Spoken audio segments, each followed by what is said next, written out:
नमस्कार मित्रों, कैसे हो सभी लोग। आप सभी लोगों का दर्पण क्लासेज करौली में हार्दिक स्वागत है। हम लोग पिछली क्लास में प्रकाश संश्लेषण पढ़ रहे थे, जिसमें प्रकाश संश्लेषण में काम आने वाले घटक के अवयवों पे बात कर रहे थे हम लोग, जिसमें से हम लोग प्रकाश लाइट पर बात कर चुके हैं पिछली क्लास में। जिन्होंने पिछला वीडियो नहीं देखा है उसको देखें आप लोग। लाइट पर हम लोग बात कर चुके हैं, प्रकाश संश्लेषण में कितनी ऊर्जा, वो प्रकाश ऊर्जा काम आनी है, कितने परसेंट, किस तरह से उसका विभाजन है, कौन से रंग में ज्यादा होगा, वो उस पर हम लोग चर्चाएं कर चुके हैं। फिर हम लोगों ने पिगमेंट्स पर चर्चा की, वर्णकों पर चर्चा की थी आपके। अब आज उन्हीं प्रकाश संश्लेषण के घटकों में हम लोग बात करने वाले हैं, और प्रकाश संश्लेषण में कौन कौन सी चीजें काम आती हैं। तो उसमें यदि हम लोग और आगे बातें करें तो प्रकाश संश्लेषण में जल, वाटर भी काम आता है। जल है कि जल भी प्रकाश संश्लेषण में काम आ रहा है, प्रकाश संश्लेषण में काम आ रहा है। प्रकाश संश्लेषण में, प्रकाश संश्लेषण में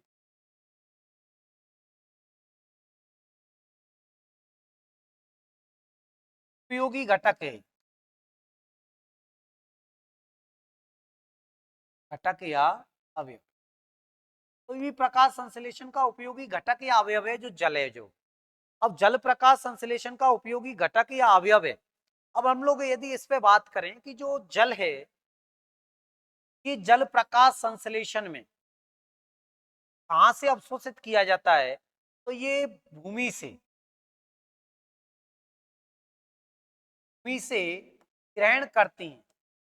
और भूमि से कौन ग्रहण करती हैं, तो भूमि से जल को प्रकाश संश्लेषण के लिए कौन ग्रहण करेंगे, तो पेड़ पौधों की जड़, पेड़ पौधों की जो मूल हैं, मूलों के द्वारा ग्रहण किया जाता है। मूलों पर क्या पाए जाते हैं, मूल रोम, ये जल को ग्रहण करते हैं आपके। और इस जल को ग्रहण करके जड़ों से कहां तक पहुंचाना है, पादपों तक, पादप की पत्तियों तक पहुंचाना है, विभिन्न भागों तक पहुंचाना है। तो विभिन्न भागों तक पहुंचाने का कार्य कौन करेगा, जाइलम। उस विभिन्न भागों तक पहुंचाने का कार्य कौन करता है, जाइलम करता है।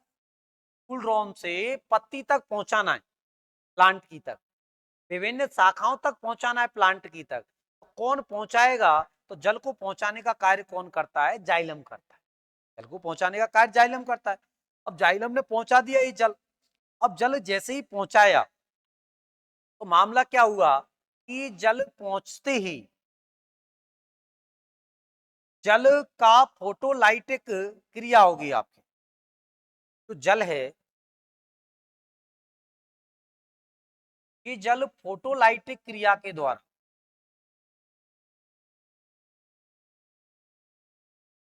फोटोलाइटिक ऑफ वाटर होगा, जल की अपघटक क्रिया होगी। और इसमें जो आयन है वो कौन सा सहायक है,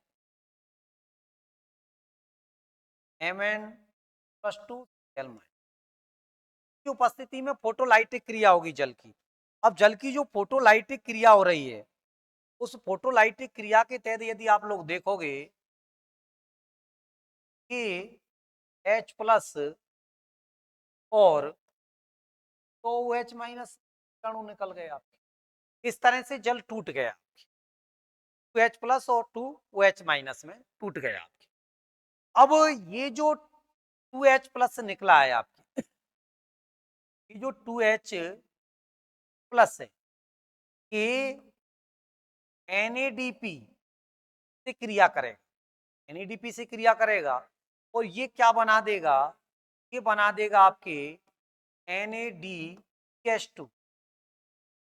तो प्रकाश संश्लेषण की क्रिया में हाइड्रोजन दाता का कार्य, प्रकाश संश्लेषण की जो क्रिया है, इस प्रकाश संश्लेषण की क्रिया में हाइड्रोजन दाता का कार्य कौन करती है, तो कौन कर रहा है, हाइड्रोजन दाता का कार्य जल कर रहा है। हाइड्रोजन दाता का कार्य जल कर रहा है आपके। तो इस प्रकार से NADPH2 बन गया। अब ये जो 2H- है, यदि इसको आप लोग देखोगे, ये जो है, इसमें से आप लोग देखोगे दो इलेक्ट्रॉन निकलेंगे, जल का अणु बनेगा और क्या निकल गया, ऑक्सीजन का अणु निकल गया। तो एक तो हाइड्रोजन दाता का कार्य कर रहा है, दूसरा क्या निकलती है आपके, ऑक्सीजन निकलती है।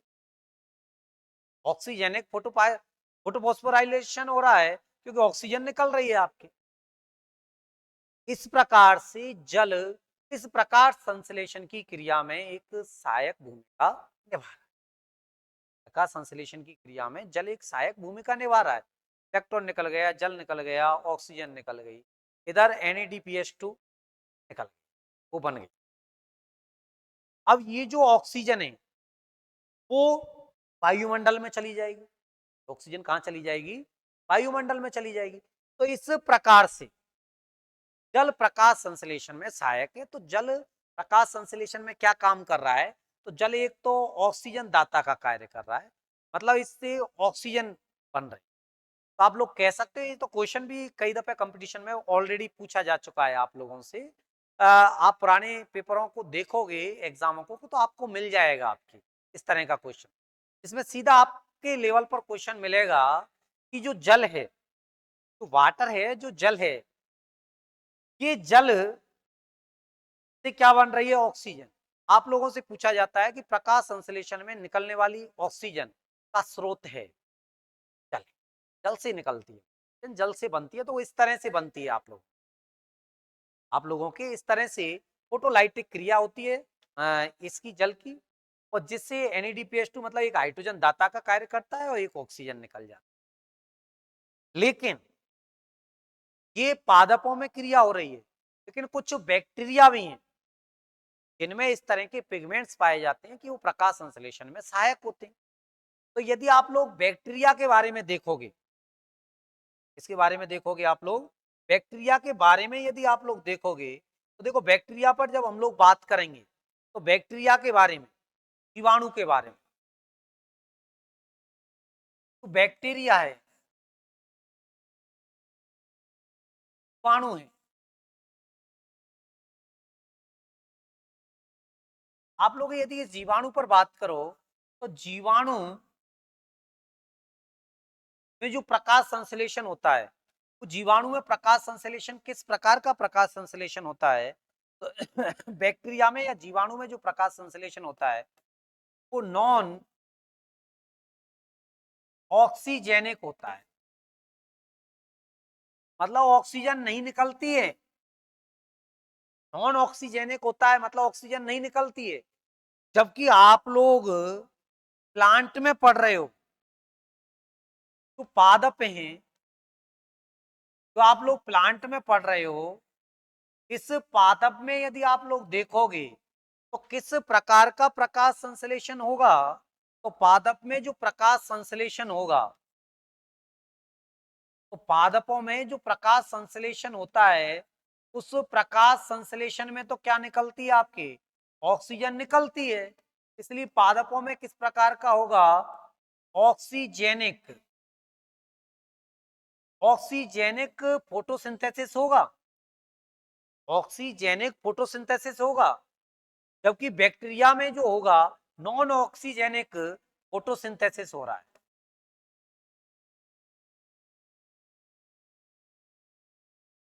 नॉन ऑक्सीजेनिक फोटोसिंथेसिस हो रहा है। तो यहां पर तो जल काम में आ रहा है तो ऑक्सीजन निकल रही है, लेकिन जो बैक्टीरिया है, इसमें आप लोगों को ध्यान रखना है कि इसमें जो बैक्टीरिया है, बैक्टीरिया का जो प्रकाश संश्लेषण है, इसमें जल H2O, जल के स्थान पर H2S काम आती है।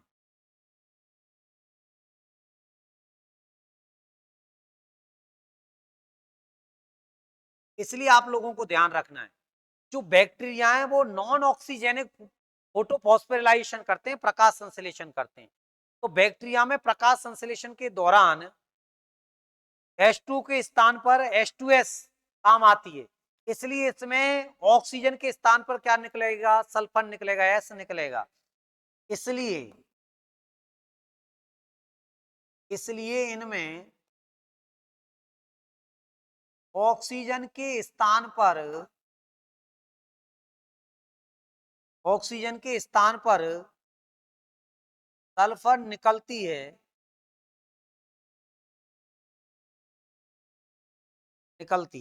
इनमें सल्फर निकलेगी किसके स्थान पर? ऑक्सीजन के स्थान पर, क्योंकि प्लांटों में क्या निकल रही थी? ऑक्सीजन निकल रही थी आपकी। तो इसमें जो प्रकाश संश्लेषण है वो ऑक्सीजेनिक टाइप का है, इसमें नॉन ऑक्सीजेनिक टाइप का है बैक्टीरिया में। तो बैक्टीरिया में प्रकाश संश्लेषण में कौन सी लाइट सहायक थी? तो आईआर थी, अवरक्त प्रकाश सहायक था।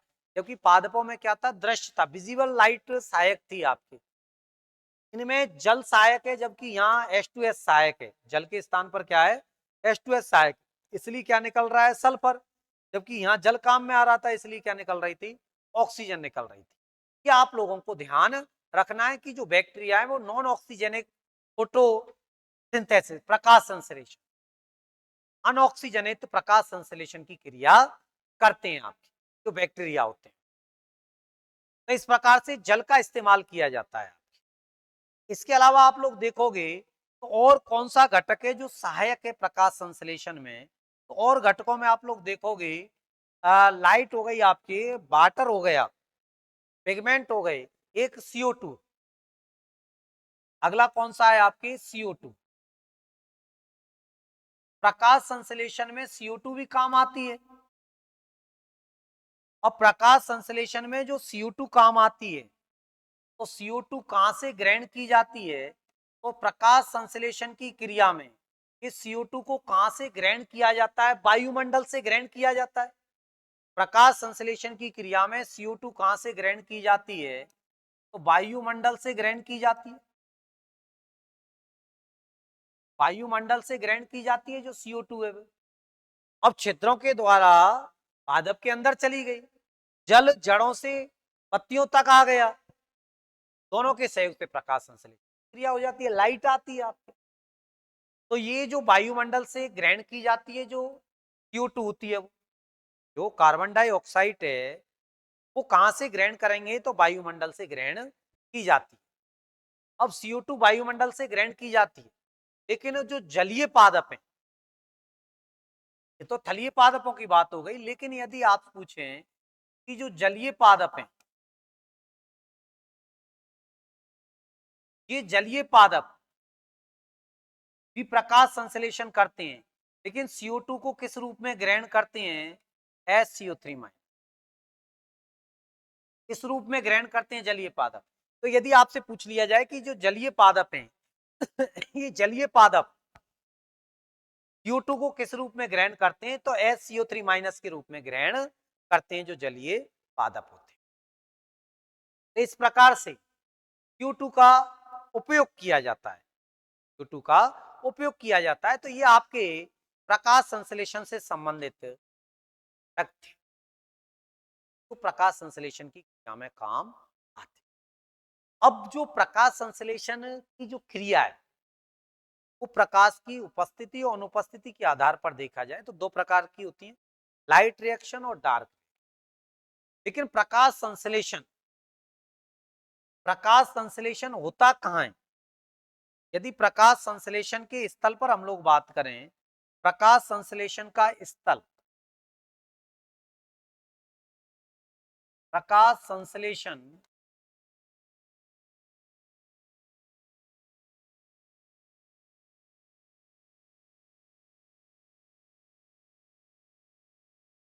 तो प्रकाश संश्लेषण की क्रिया है वो कहां पर होती है? यदि हम लोग स्थल की बात करें तो देखो, प्रकाश संश्लेषण की जब हम लोग स्थल की बात करते हैं तो सबसे पहले हम लोग देखते हैं कि जो पादप हैं कहाँ होगी, और बैक्टीरिया में भी हो रही है प्रकाश संश्लेषण की क्रिया, जीवाणु, तो जीवाणुओं में कहाँ होगी? जीवाणुओं में कहाँ होगी? तो पादपों में यदि देखा जाए तो जो स्थल माना जाता है प्रकाश संश्लेषण का वो किसको माना जाता है? क्लोरोप्लास्ट को माना जाता है। क्लोरोप्लास्ट को क्या माना जाता है? इसका स्थल माना जाता है क्लोरोप्लास्ट। क्लोरोप्लास्ट क्लोरोप्लास्ट को स्थल माना जाता है, जबकि जीवाणु में क्रोमेटोफोर को माना जाता है। क्रोमेटोफोर, ये जो क्रोमेटोफोर होता है इसमें क्लोरोफिल बी अनुपस्थित होता है, क्लोरोफिल बी नहीं पाया जाता है क्रोमेटो, तो क्रोमेटोफोर को माना जाता है आपके। तो जीवाणुओं में प्रकाश संश्लेषण का स्थल क्या है आपके, तो आंसर हो जाएगा क्रोमेटोफोर है। और पादपों में क्लोरोप्लास्ट, पादपों में जो प्रकाश संश्लेषण का जो स्थल है वो क्या है आपकी, तो क्लोरोप्लास्ट होता है पादपों में प्रकाश संश्लेषण का स्थल। अब जो क्लोरोप्लास्ट पादपों में प्रकाश संश्लेषण का स्थल है, यदि आपसे पूछा जाए पादपों में प्रकाश संश्लेषण का स्थल कौन सा है, तो आंसर हो जाएगा क्लोरोप्लास्ट हो जाएगा आपकी। लेकिन इसमें अलग अलग रिएक्शन चलती हैं, डार्क और लाइट। तो यदि इसमें देखा जाए तो जो क्लोरोप्लास्ट है इसके दो भाग होते हैं इसके अंदर, एक तो होता है ग्रेना, एक तो ग्रेना होता है, तो एक होता है आपकी स्ट्रोमा, ग्रेना और स्ट्रोमा, ये दो भाग पाए जाते हैं, एक तो ग्रेना पाया जाता है, एक कौन सा पाया जाता है, स्ट्रोमा। अब ये जो ग्रेना वाला भाग है इसमें लाइट रिएक्शन चलती है, प्रकाशिक अभिक्रिया, लाइट रिएक्शन, प्रकाशिक अभिक्रिया चलती है इस वाले में, ग्रेना वाले भाग में लाइट रिएक्शन चलती है, प्रकाशिक अभिक्रिया चलती है। और जो स्ट्रोमा वाला भाग है उसमें कौन सी चलती है, डार्क रिएक्शन चलती है। कौन सी चलती हैं आपके, डार्क रिएक्शन, मतलब अप्रकाशिक अभिक्रियाएं चलती हैं। अब प्रकाशिक और प्रकाशिक अभिक्रियाएं हैं क्या, तो ये इसमें तो प्रकाश की उपस्थिति रहेगी, जो लाइट रिएक्शन है, जो डार्क है जो इसमें प्रकाश की उपस्थिति नहीं रहेगी, लेकिन किस तरह से होती है क्या है, इन पर हम लोग चर्चा करने वाले। तो प्रकाश संश्लेषण का जो स्थल है पादपों में क्लोरोप्लास्ट होता है, जीवाणु में क्रोमेटोफोर होता है, क्रोमेटोफोर में क्लोरोफिल बी अनुपस्थित होता है। क्लोरोप्लास्ट को देखा जाए तो पादपों में दो प्रकार की रिएक्शन होंगी, एक लाइट और एक डार्क, मतलब एक प्रकाशिक अभिक्रिया और एक अप्रकाशिक अभिक्रिया।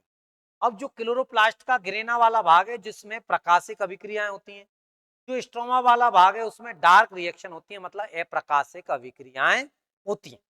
इसमें क्या होंगी, अप्रकाशिक अभिक्रियाएं होंगी, उसमें प्रकाशिक अभिक्रियाएं होती हैं।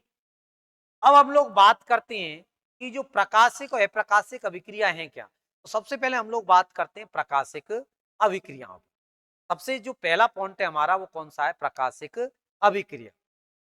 तो देखो प्रकाशिक अभिक्रियाओं में देखा जाए तो ये जो प्रकाशिक अभिक्रिया है, प्रकाशिक तो अभिक्रिया है, लाइट रिएक्शन बोल रहे हो जिसको आप लोग प्रकाशिक अभिक्रिया या लाइट रिएक्शन बोल रहे हो, प्रकाशिक अभिक्रिया, प्रकाशिक अभिक्रिया।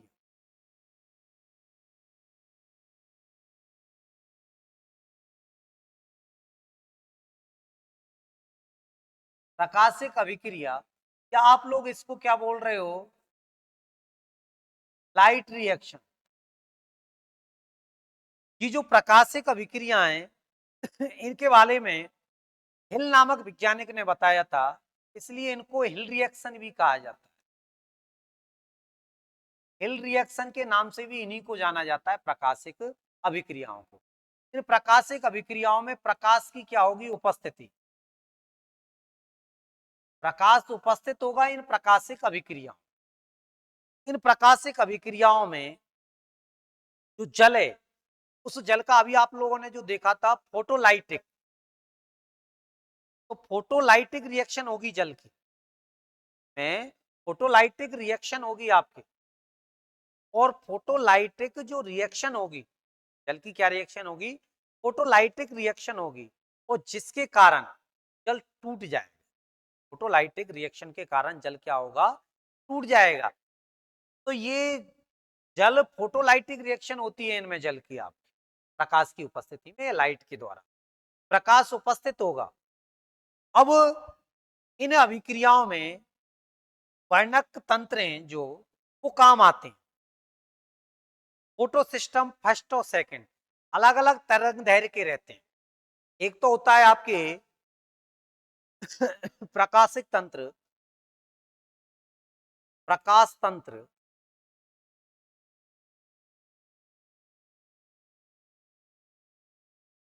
फर्स्ट फोटो सिस्टम, एक तो कौन सा होता है फर्स्ट, पीएस फर्स्ट बोलते हैं, और एक प्रकाश तंत्र सेकंड, जिसको आप पीएस सेकंड बोलते हो। ये जो पीएस फर्स्ट है, इस पीएस फर्स्ट की जो तरंग दैर्घ्य है वो 700 nm हो, और सेकंड की जो तरंग दैर्घ्य है 680 nm पर। तो इसकी 700 nm होगी और इसकी 680 nm होगी फोटो सिस्टम सेकंड वाली की जो तरंग दैर्घ्य। एक तो ये काम आने वाले हैं इसमें, तो ये काम आने वाले हैं। एक जल का फोटोलाइटिक हो जाएगा, फोटोलाइटिक और वाटर होगा आपके इसमें, वो काम आने वाला है। इसके अलावा फोटो फॉस्फोरिलाइजेशन की क्रियाएं होती है, इसकी क्रिया होगी photo फॉस्फोरिलाइजेशन, photo phosphorylation.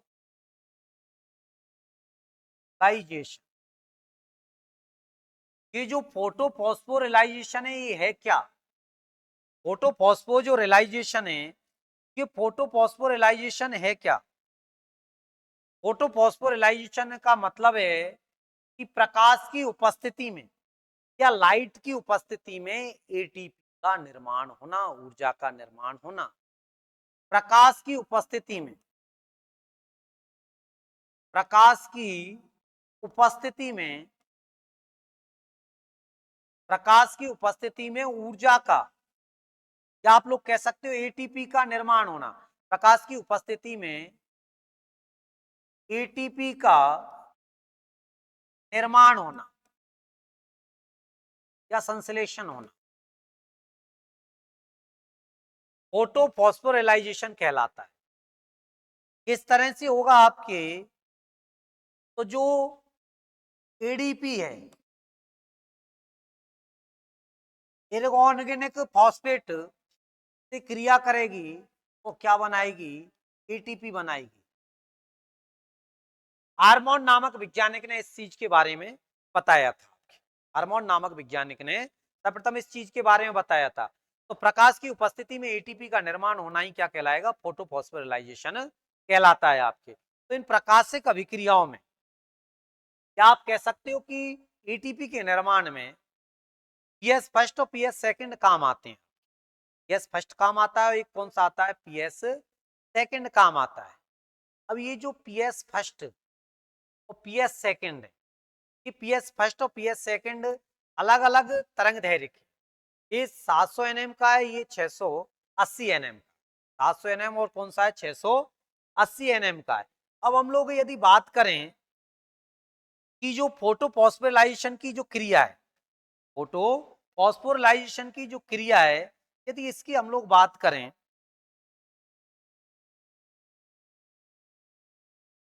Photo phospho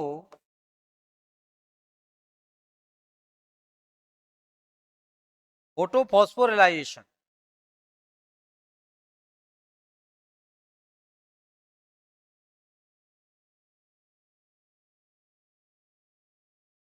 phospho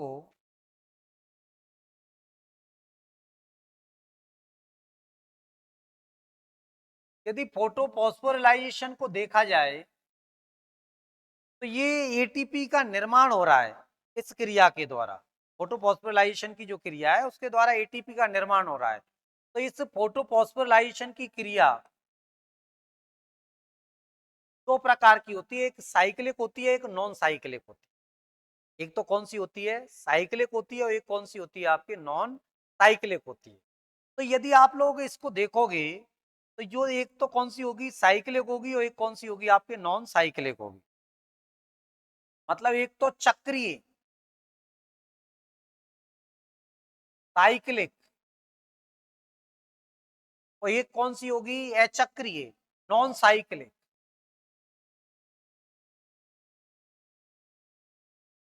non cyclic फोटोफॉस्फोरिलाइजेशन और एक साइक्लिक फोटोफॉस्फोरिलाइजेशन। नॉन साइक्लिक होगा तो एक कौन सा होगा? साइक्लिक होगा। अब चक्रीय फोटोफॉस्फोराइलेशन में तो क्या है, जहां से चालू होगा वहीं वापस इलेक्ट्रॉन आएगा। अचक्रीय में जहां से चालू हुआ है वहां वापस नहीं आएगा। ये अंतर है दोनों में। इसमें जहां से चालू हुआ है वहीं आएगा, यहाँ इसमें जहां से चालू हुआ है वहां नहीं आएगा।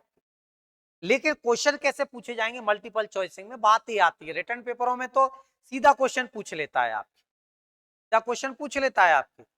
लेकिन आप लोगों के लेवल पर यहाँ क्वेश्चन कैसे पूछा जाएगा, तो देखो यदि क्वेश्चन के प्रतिरूप देखें, प्रारूप देखें हम लोग, तो किस तरह के क्वेश्चन आप लोगों से यहाँ से पूछे जा सकते हैं।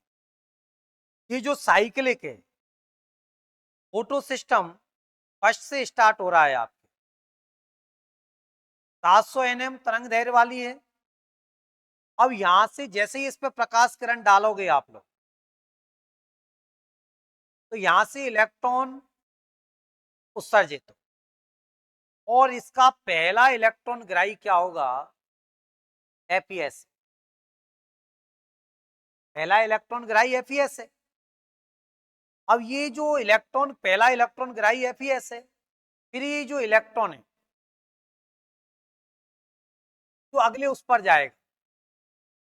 अब अगले उस पर जाएगा cytochrome B, cytochrome F,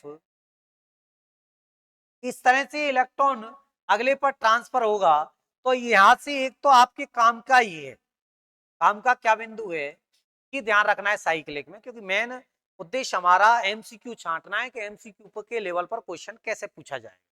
main उद्देश्य ये, क्योंकि रिटर्न पेपर नहीं है आपका, एमसीक्यू के लेवल पर क्वेश्चन कैसे बनेगा, इनमें से बात ही है जानने की। तो यदि एमसीक्यू के लेवल पर आप लोग देखो तो एक तो सीधा क्वेश्चन यहीं से निकलेगा आपके, ये निकल गया कि जो चक्रीय या साइक्लिक फोटोफॉस्फोराइलेशन है वो कहां से स्टार्ट होता है, तो पीएस फर्स्ट से स्टार्ट होता है, मतलब 700 nm से स्टार्टिंग है। यस, फर्स्ट से स्टार्टिंग है। पहला इलेक्ट्रॉन ग्राही कौन है, तो एफईएस है। पहला जो इलेक्ट्रॉन ग्राही है वो कौन है, तो आंसर क्या होगा, एफईएस। पहला इलेक्ट्रॉन ग्राही है इसका, पहला इलेक्ट्रॉन ग्राही एफईएस है इसका। तो ये है आपकी, एक तो कहां से स्टार्ट है ये क्वेश्चन पूछा जाएगा। तो सिस्टम फर्स्ट से स्टार्ट है, मतलब 700 nm वाले से। और पहला इलेक्ट्रॉन ग्राही कौन सा है, तो एफईएस है। पहला इलेक्ट्रॉन ग्राही कौन सा है, तो एफईएस है। ये पूछा जाता है आप लोगों से। ये साइटोक्रोम बीओएफ के मध्य में क्या बनेगा, ऊर्जा बनेगी आपकी, एडीपी से का निर्माण होगा यहाँ पर। अब नॉन साइक्लिक में देखा जाए तो नॉन साइक्लिक में दोनों काम आते हैं, नॉन साइक्लिक में दोनों काम आती, गैस फर्स्ट भी काम आएगा और एक कौन सा काम आएगा, गैस सेकंड भी काम आएगा। गैस सेकंड और पीएस फर्स्ट दोनों ही इसमें काम आने वाले, जबकि साइक्लिक में केवल एक ही काम आ रहा है, कौन सा, पीएस फर्स्ट। जबकि नॉन साइक्लिक में फर्स्ट भी काम आ रहा है और सेकंड भी काम आ रहा है, दोनों ही काम आ रहे हैं। अब आप लोग इसको देखोगे तो जो सेकंड है उसकी 680 थी तरंग दैर्घ्य, 680 nm, इसकी थी 700। अब आप यहां पर जैसे ही प्रकाश किरण डाली जाएगी 680 वाली, तो यहां से इलेक्ट्रॉन निकलेगा। अब ये जो इलेक्ट्रॉन निकला, ये इलेक्ट्रॉन को कौन ग्रहण करेगा, पी प्लास्टो क्यू। इलेक्ट्रॉन किसने ग्रहण कर लिया, प्लास्टो क्यूनॉन ने। तो चक्रीय फोटोफॉस्फोराइलेशन का पहला इलेक्ट्रॉन ग्राही तो क्या है, एफईएस है। पहला इलेक्ट्रॉन ग्राही क्या है, एफईएस है। लेकिन नॉन साइक्लिक चक्र का, नॉन साइक्लिक फोटोफॉस्फोराइलेशन है, इसका पहला इलेक्ट्रॉन ग्राही क्या है, तो पीक्यू है, प्लास्टो क्यूनॉन है। पहला इलेक्ट्रॉन ग्राही क्या है, तो आंसर क्या हो जाएगा, पीक्यू पहला इलेक्ट्रॉन ग्राही है इसका, पहला इलेक्ट्रॉन ग्राही पीक्यू है। अब पीक्यू से इलेक्ट्रॉन आगे जाएगा और आगे जाकर के साइटोक्रोम बी पर भी पहुंचेगा, साइटोक्रोम एफ पर भी पहुंचेगा, लेकिन इलेक्ट्रॉन वापस नहीं आएगा। और ये कहां पहुंच जाएगा, तो ये इलेक्ट्रॉन अगले पर पहुंच जाएगा, सी पर, प्लास्टोसाइनिन। और प्लास्टोसाइनिन से इलेक्ट्रॉन कहां पहुंचेगा, इस फर्स्ट पर। तो यदि आपसे पूछा जाए कि नॉन साइक्लिक फोटोफॉस्फोराइलेशन में सिस्टम सेकंड और फर्स्ट का योजक कड़ी है या दोनों को जोड़ने वाली कड़ी है, तो क्या हो जाएगी? हो जाएगी प्लास्टोसाइनिन। दोनों को जोड़ने वाली योजक कड़ी है, तो कौन सी है? प्लास्टोसाइनिन। इसका पहला इलेक्ट्रॉन ग्राही कौन सा है? तो पीक्यू है, प्लास्टोक्विनोन है। इसका पहला इलेक्ट्रॉन ग्राही प्लास्टोक्विनोन है, लेकिन इन दोनों को जोड़ने वाली योजक कड़ी कौन सी है? तो प्लास्टोसाइनिन। पीसी है मतलब प्लास्टोसाइनिन है, प्लास्टोसाइनिन है। अब यहां से इलेक्ट्रॉन जाएगा तो वही फिर तो ये वाला सिस्टम चालू हो जाएगा। एपीएस ने इलेक्ट्रॉन ग्रहण किया, फिर आगे इलेक्ट्रॉन गया, वही फोटोलाइसिस और इस तरह की क्रियाएं चली जाएंगी। लेकिन यहां से जो आप लोगों के लेवल पर जो क्वेश्चन आने योग्य है, बात उस पर करनी है हमें। तो चक्रीय में आप लोगों को ध्यान रखना है, स्टार्ट किससे होगा? फर्स्ट से स्टार्ट होगा। पहला इलेक्ट्रॉन ग्राही एफईएस है। यदि यहाँ आप लोग देखोगे तो जो नॉन साइकिल का उसमें सिस्टम सेकंड से स्टार्ट होगा, दोनों ही काम आने हैं, सेकंड और फर्स्ट, मतलब 680 और 700 तरंग दैर्ध्य वाला, दोनों ही काम आने हैं। इसका पहला इलेक्ट्रॉन ग्राही प्लास्टोक्विनोन है, दोनों को जोड़ने वाली योजक कड़ी प्लास्टोसाइनिन है। कई बार आ गया है प्लास्टोसाइनिन पर क्वेश्चन, तो दोनों को जोड़ने वाली योजक कड़ी प्लास्टोसाइनिन है। तो इसका पहला इलेक्ट्रॉन ग्राही पीक्यू है, उसका पहला इलेक्ट्रॉन ग्राही एफईएस है। तो ये आपके लाइट रिएक्शन है जिसके तहत एटीपी का क्या हो रहा है? निर्माण हो रहा है।